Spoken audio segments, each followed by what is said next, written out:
¿Ok? Entonces vamos a ver cómo es eso, ¿no? O sea, vamos a ver un poco acerca de los mercados, los instrumentos y los institutos financieros. ¿Ok? Quiero que eso quede bien claro porque normalmente los economistas llamamos a los institutos financieros, los llamamos instituciones financieras y eso no son instituciones, ¿no? Y ya van a ver por qué se los digo, ¿no? ¿Ok? Entonces, vamos a ver cómo entendemos esto, ¿no? La primera, ¿ok? A ver, ¿qué es lo que vamos a ver nosotros en esta mini? Allá va, espérense. Déjenme poner a grabar esto, ¿no? Ah, siempre Daniel la Juda se lo... ¿eh? Yo guindo la presentación en lugar de poner a grabar la cosa. ¿Sí? Ah, no, ya está grabando, chéverísimo, pues. ¿Qué, qué es lo que vamos a ver? Que lo primero que vamos a ver es qué son los mercados, cómo son los mercados financieros y cómo se clasifican los mercados financieros. Vamos a hablar de la intermediación financiera, que es un elemento importante en los mercados. Vamos a conocer cómo funciona la bolsa y por contra vamos a tratar de entender cómo funciona el negocio bancario. ¿Ok? Que ya más o menos lo sabemos porque yo les dije a ustedes lo que era la banca libre y les dije un poquito cómo era la banca con banca central, ¿no? Entonces vamos a ver. Primero que así es como ven los economistas los mercados. Y bueno, ese gráfico técnicamente es una copia, ¿ok? de el libro de Marshall, ¿ok? Que es el que grafica el mercado de esta manera.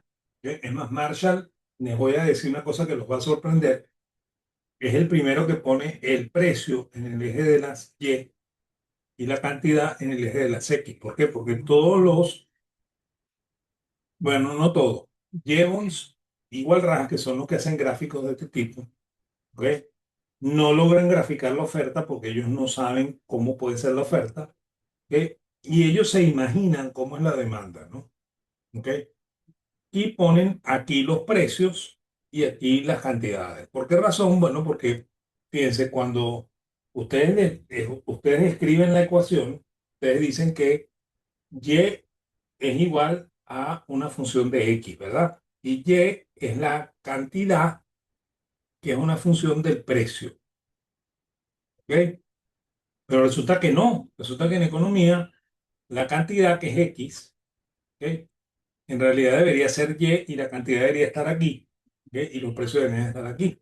Entonces, en el libro de Walras, los precios están aquí y las cantidades aquí. Y en el libro de Jevons también los precios están aquí y la cantidad está aquí. En el primer libro en el cual los precios están en el eje de las y las cantidades en el eje de las X es el libro de Marshall. ¿Ok? Entonces, bueno, esto está muy bien, muy bonito estéticamente, es una preciosidad, pero el mercado no es así. ¿Ok? Lo siento en el alma, pero el mercado no es así. ¿Ok? Y ya vamos a ver por qué yo digo esto, ¿no? Primero, todo mercado es un proceso.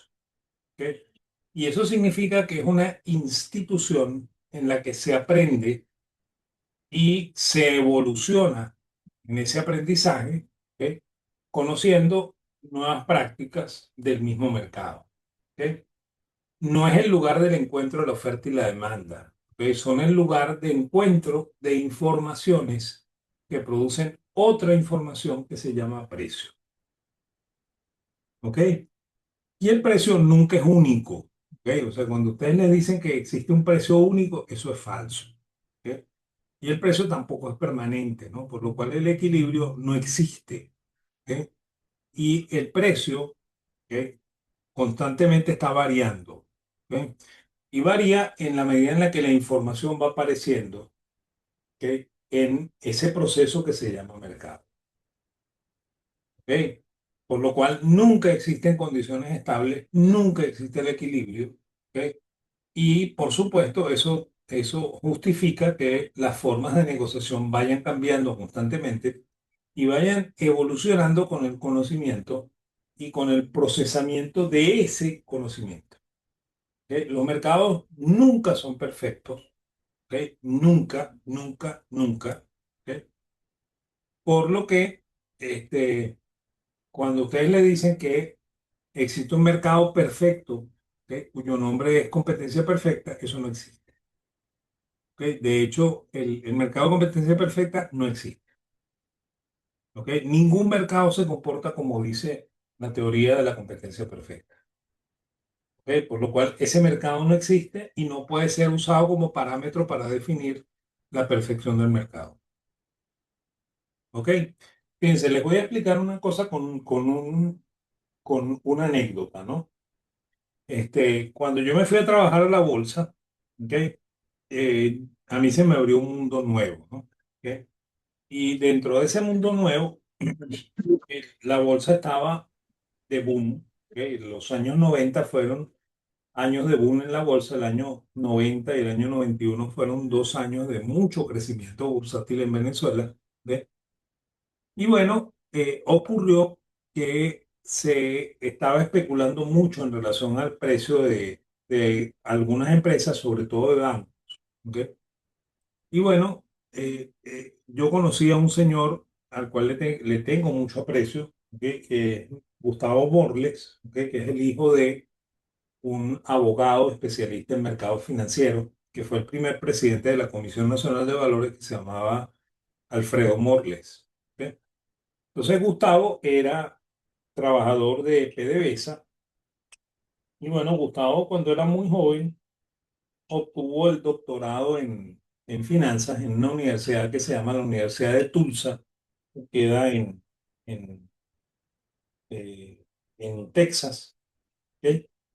Y bueno, luego de eso, él siguió trabajando en PDVSA, él era el tesorero de PDVSA, y bueno, muy joven se jubiló de PDVSA, ¿ok? Y con el dinero de las prestaciones, él estableció una casa de bolsa, ¿ok? Y comenzó a ser corredor bursátil, ¿ok? Hacía cosas muy interesantes, ¿no? Tenía un equipo de análisis que hacía análisis financiero y además calculaba un índice completamente distinto al índice de la bolsa. Era un personaje curioso. ¿Ok? Yo llegué a hacerme muy amigo de Gustavo, ¿ok? Pero Gustavo cometió un error grave, ¿no?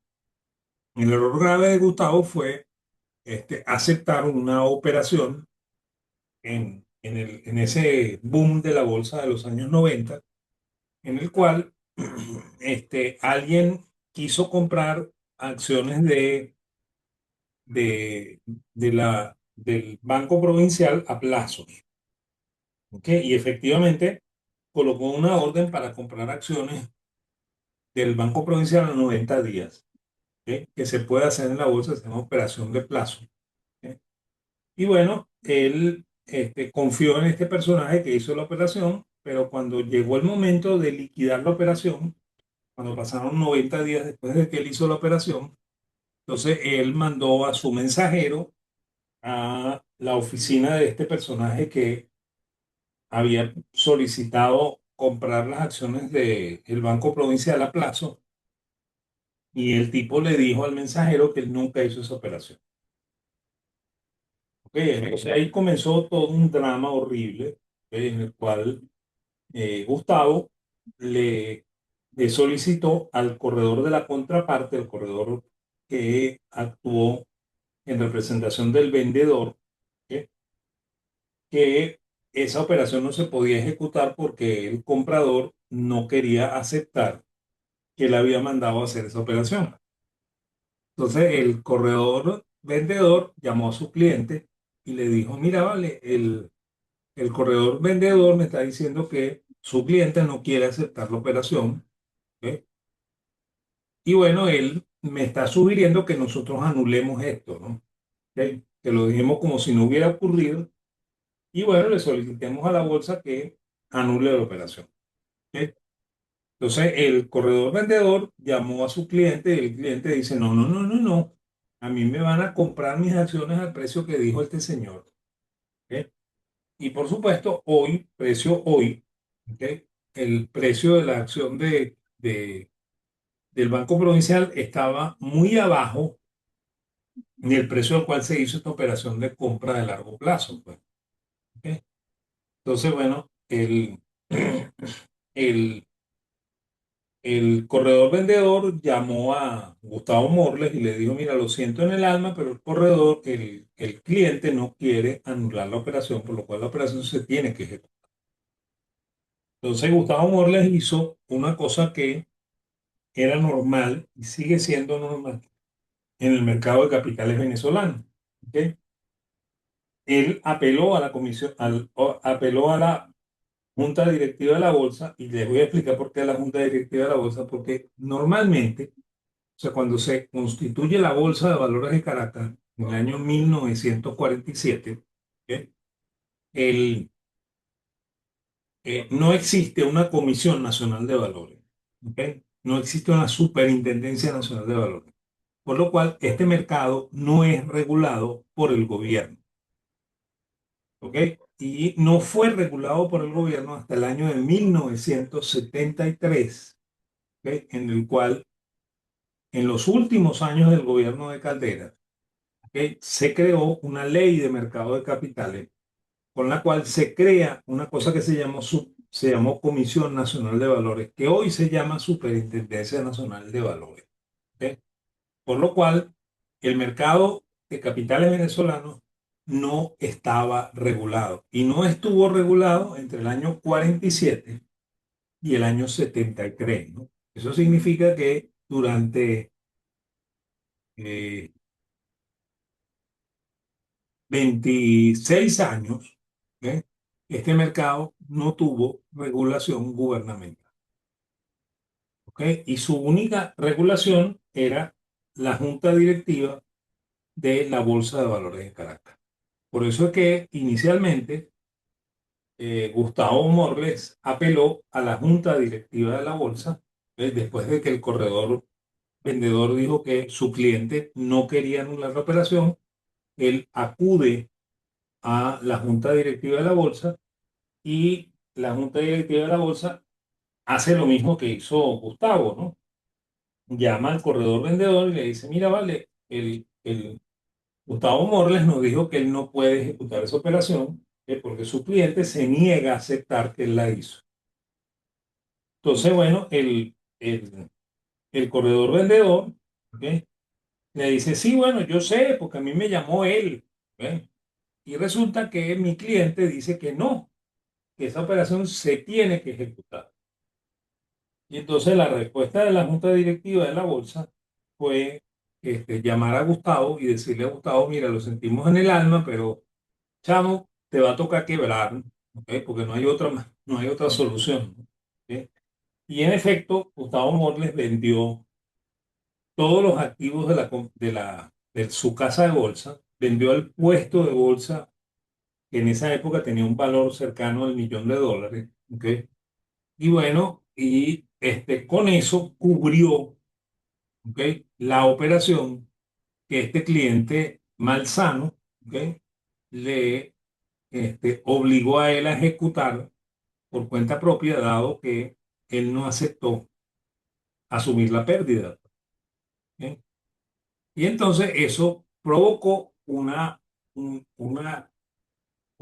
aprendizaje nuevo en el mercado. Y desde ese momento en adelante, cuando ustedes son clientes de una casa de bolsa, la casa de bolsa les va a decir, bueno, ya, un momentico, antes de que tú seas cliente mío, tú tienes que firmar este contrato, ¿no?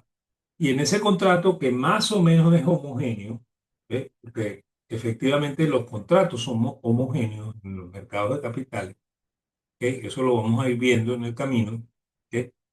Entonces, bueno, en ese contrato dice que el, el, la casa de bolsa tiene el derecho inalienable de grabar todas las conversaciones que yo haga con ella en función de las operaciones que yo realice. Por lo cual, si yo llamé a Gustavo Morles en un momento en la Bolsa de Valores de Caracas mientras estaba ejecutando la acción del coro, ¿ok? Entonces Gustavo Morles tenía el derecho de grabarme, ¿ok? Y luego utilizar esa grabación una, en una actividad penal, ¿ok? O en una actividad mercantil de tipo jurídico,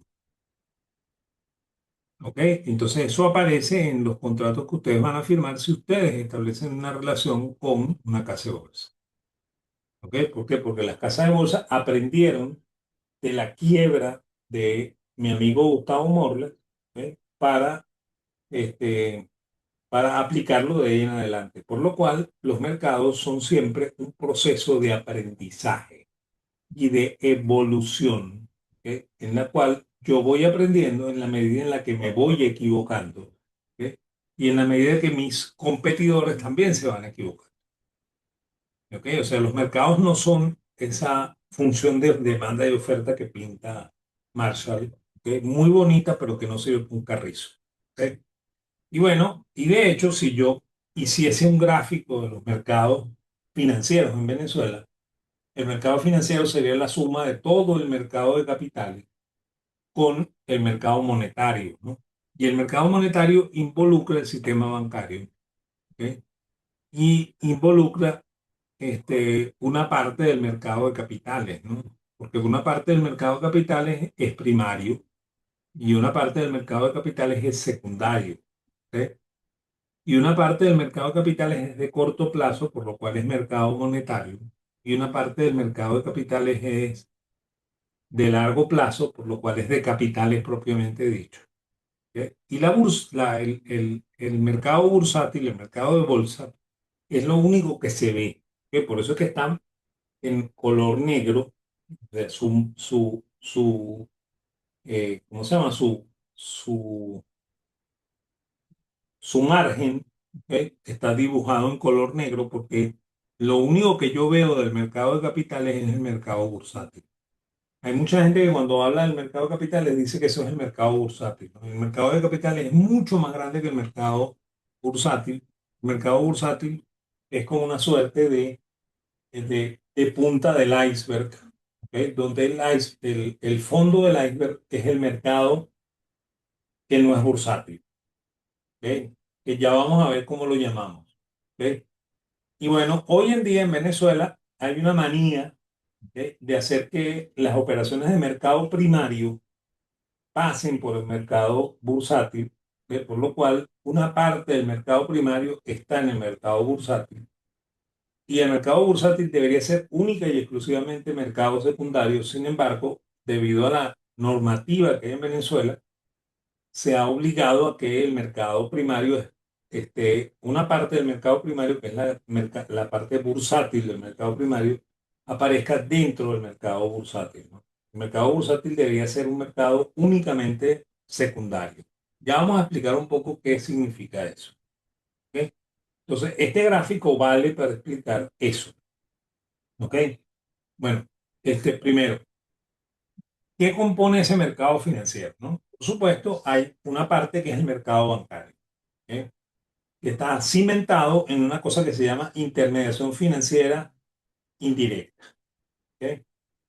Y hay un mercado de capitales primarios que está cimentado en colocaciones, ¿ok? Y hay un mercado de capitales secundarios, ¿ok? Que está cimentado en una cosa que se llama transacciones, ¿ok? Tanto las transacciones como las colocaciones son mercado directo, ¿ok?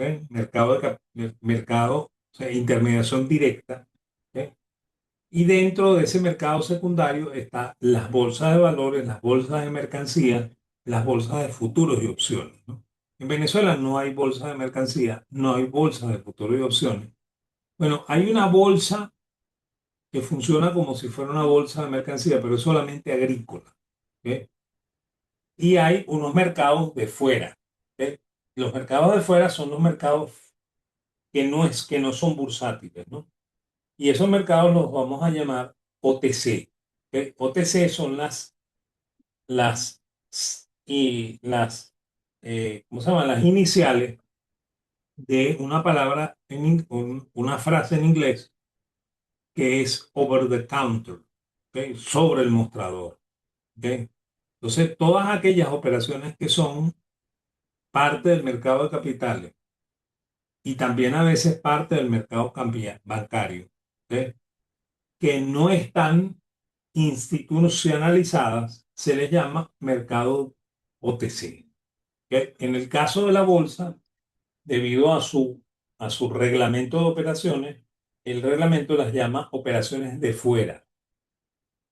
¿Ok? De fuera, por supuesto, de fuera de la bolsa. ¿Ok? Entonces ya vamos a hablar un poquito de eso también para que lo tengamos claro. Ahora, ¿cómo se clasifica ese mercado? Se clasifica de tres maneras, ¿no? En relación a la novedad del instrumento, o sea, cuán nuevo es el instrumento, el mercado puede ser primario o secundario. ¿Ok? Primario se llama al mercado de emisión. ¿Ok? Por ejemplo, cuando una empresa emite acciones, ¿ok? Y las coloca en el mercado, eso es mercado de emisión.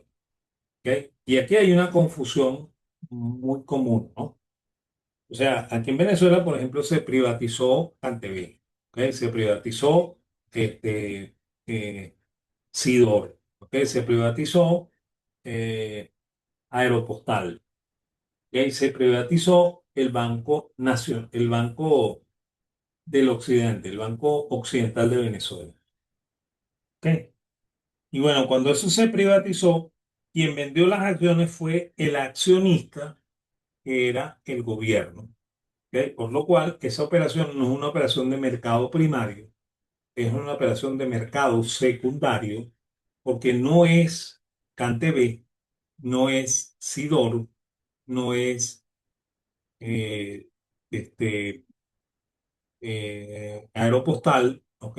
No es el Banco Occidental de Venezuela el que está vendiendo las acciones, sino es el gobierno que es accionista de esas empresas que está vendiendo sus acciones a un tercero, ¿ok? Entonces, en ese caso es mercado secundario o de transacción. ¿Ok? Si CanTV vendiera sus acciones originales y el dinero le entrara a CanTV como, como empresa, eso sería mercado primario. ¿Ok? Esa es la primera separación entre los mercados, primario y secundario. Primario es cuando yo financio directamente al emisor. Secundario es cuando yo financio directamente a otro accionista. ¿Ok? Ese accionista puede ser el gobierno. ¿Ok? Entonces, en ese caso, eso es operación de mercado secundario. Y explico esto un poco porque la Comisión Nacional de Valores, que no sabe mucho, bueno, hoy en día se llama Superintendencia de Valores, que no sabe mucho de esto, porque no sabe cómo funciona el mercado, entonces tampoco sabe eh, regularlo, entonces clasifica estas operaciones como si fueran primarias cuando efectivamente son secundarias. ¿Ok? La otra clasificación es de acuerdo al plazo. ¿Ok? Yo puedo comprar un instrumento que se vence en menos de un año, ¿ok? Y en ese caso, ese instrumento se llama de corto plazo. Y los mercados de corto plazo en finanzas son también llamados mercados monetarios, mercados bancarios. ¿Ok? ¿Por qué? Porque los bancos son institutos financieros, no son instituciones financieras, son institutos financieros que financian el corto plazo. ¿Ok? Y el mercado puede tener instrumentos de plazo más largo, ¿no? De más de un año. Entonces, en ese caso, estoy en el largo plazo. El largo plazo se llama mercado de capitales, ¿ok? Y también se llama mercado de bonos, ¿ok? Sin embargo, esta clasificación que está aquí, se está diluyendo, ¿ok? O sea, poco a poco se está diluyendo y va a desaparecer. ¿Ok? Es más, yo les voy a ofrecer una tercera, una cuarta clasificación, después cuando hablemos de instrumentos de renta fija, ¿ok? En la cual vamos a revisar un poco esto del corto y del largo plazo. ¿Ok? Y de acuerdo a la institucionalidad, hay dos tipos de mercados, ¿no? El mercado institucional, y lo que significa mercado institucional es que todos los operadores de ese mercado coinciden en el mismo lugar y tiempo para hacer la operación. Por lo cual, todos se pueden interferir unos a otros. ¿Ok? Y esa es la razón por la cual hacen a ese mercado mucho más perfecto que los mercados que no son institucionales, ¿no? Y el mercado institucional, por naturaleza, es la bolsa de valores. ¿Ok? Y hay unos mercados que son no institucionales, que nosotros también los vamos a llamar over the counter, que es sobre el mostrador, que son los mercados de fuera, ¿ok? Los que en el reglamento de la bolsa los llaman mercado de fuera, ¿ok? O sea, mercado de fuera de la bolsa. Entonces, los, los mercados bancarios entran dentro de esta clasificación de mercado no institucional, ¿ok? Por lo cual, los bancos no son instituciones financieras, son institutos financieros. ¿Ok? La única institución financiera per se es la bolsa. La otra institución financiera per se es el mercado de futuros. La otra institución financiera per se es el mercado, es el mercado de opciones. La otra institución financiera per se, y esta es bancaria, es el Banco Central a través de su cámara de compensación. ¿Ok? Pero los bancos individualmente no son instituciones financieras. ¿Ok? Entonces, bueno, vamos a explicar un poco esto, ¿no? Fíjense, en los mercados de capitales funciona una cosa que se llama intermediación financiera directa. Y esa intermediación financiera puede ser primaria, en el cual el inversionista compra el título directamente de la empresa, ¿ok? O directamente del gobierno, porque yo puedo comprar un bono que me lo vende el Ministerio de Finanzas, ¿ok? En cuyo caso yo estoy financiando directamente al gobierno, ¿ok? Entonces eso es mercado primario. Si yo le compro ese bono a alguno de ustedes, ¿ok? Entonces ya eso no es mercado primario, yo no estoy financiando al gobierno, sino que yo le estoy suministrando dinero a ustedes, ¿ok? Por lo cual la relación es comprador-vendedor, ¿ok? Eso es lo que normalmente ocurre en una bolsa de valores. ¿Ok? Cuando yo compro acciones en una bolsa de valores, yo no se la estoy comprando a Tesla, no se la estoy comprando a Apple, se la estoy comprando a otro inversionista que en algún momento compró esa acción de otro inversionista o él se la compró en mercado primario a Apple o a Tesla. ¿Ok? Pero en este momento él está actuando en un mercado secundario conmigo. ¿Ok? Entonces, esa es la intermediación financiera directa, que es la que normalmente ocurre en los mercados de capitales, ¿ok? Bien sea de fuera o bien sea institucional.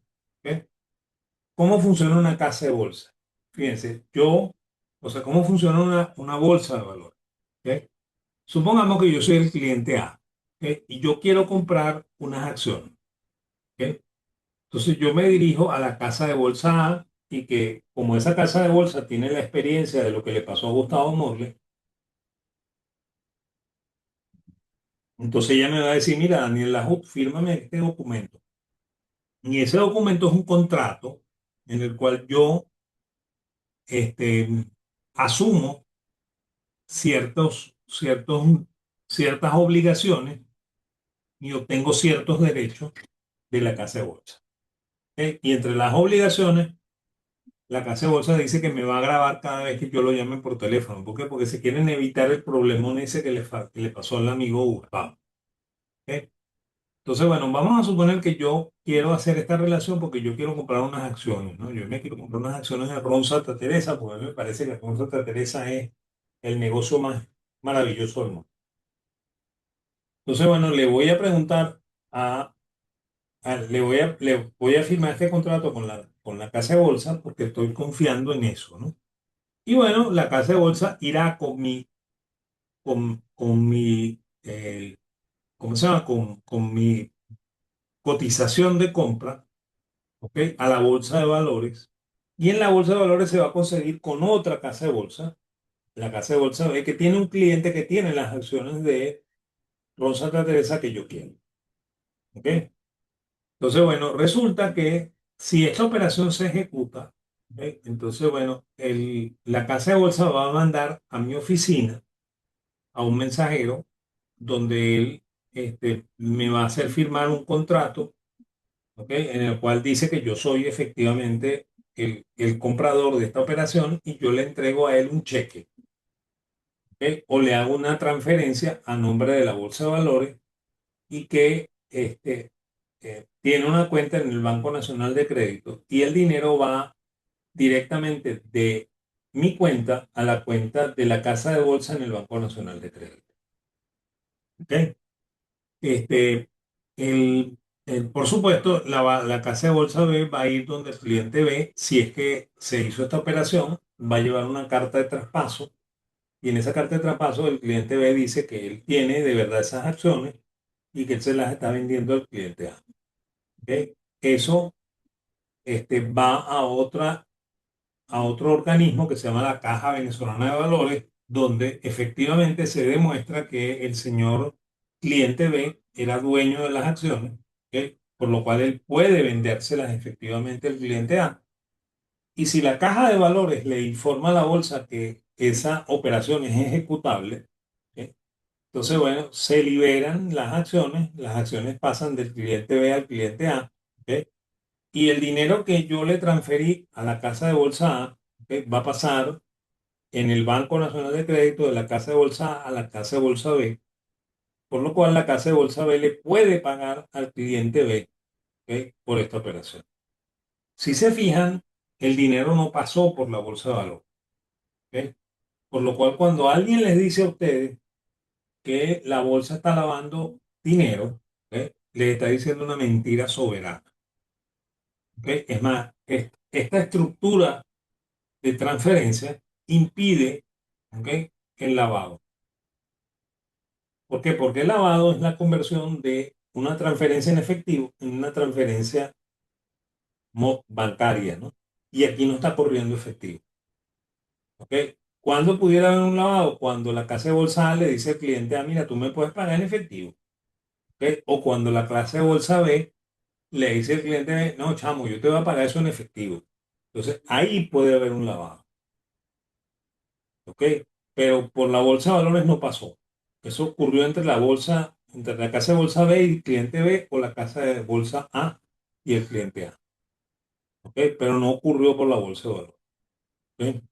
Por lo cual, estamos salvando a a la casa de bolsa de ese dilema, ¿no?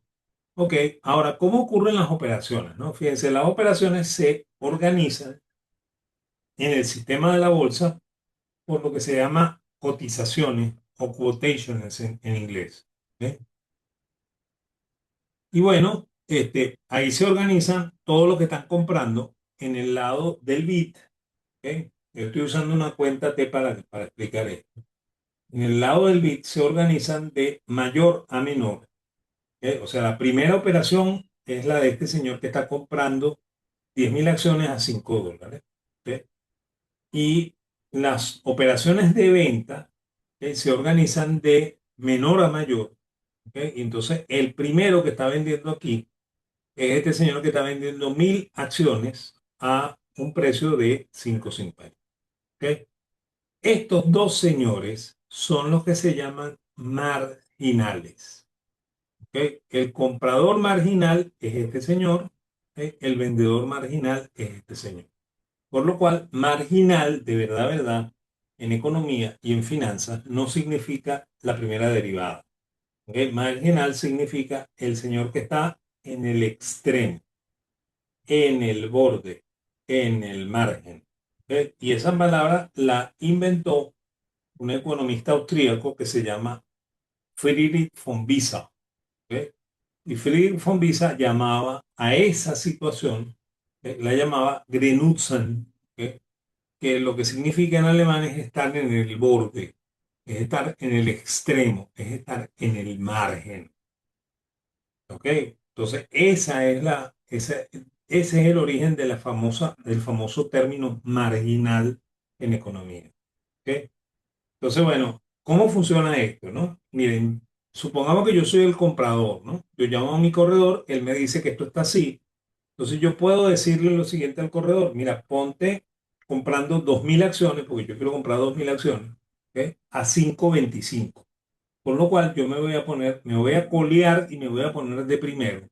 Y voy a ser el marginal de los compradores, ¿ok? Segunda cosa que yo puedo hacer. Yo le pregunto a él cómo están vendiendo, ¿no? Y entonces me dice, en 1.000 están vendiendo, ¿cómo se llama? En 5.50 están vendiendo 1.000. Y en 5.60 están vendiendo 5.000. Y en 5.70 están vendiendo 1.800. ¿Eh? Entonces yo le digo a él, bueno, vamos a hacer una cosa. Yo quiero comprar 2.000 acciones, ¿no? Entonces cómprame las 1.000 que están aquí y cómprame 1.000 de estas 5.000. Por lo cual yo me convertí en el nuevo marginal.